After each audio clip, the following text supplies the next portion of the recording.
చాలా సార్లు మనం ఇది చేయటం సరైనదా కాదా అనే కన్‌ఫ్యూజన్ స్టేజ్‌లో ఉంటాము. బయటకు చూస్తే ఒక పని మంచిదనిపించొచ్చు. కానీ లోపల ఉద్దేశ్యం తప్పుగా ఉంటే అది తప్పు కర్మ అవుతుంది.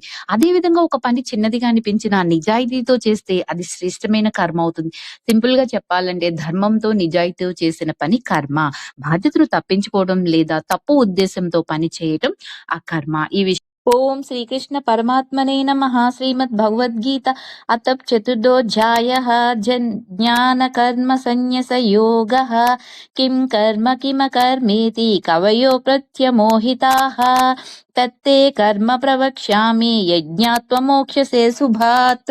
అర్థం: ఏది కర్మ ఏది అకర్మ అనే విషయంలో మహాజ్ఞానులు కూడా కొన్నిసార్లు గందరగోళానికి గురవుతారు. కాబట్టి నేను నీకు నిజమైన కర్మతత్వాన్ని చెప్పుతాను. దాన్ని తెలుసుకుంటే నువ్వు అశుభాల నుండి విముక్తి పొందుతావు అని అర్థం. జై Gurudatta. Thank you for watching. Like చేయండి, షేర్ చేయండి, మీ విలువైన అభిప్రాయాలన్నీ కూడా తెలియచేయండి.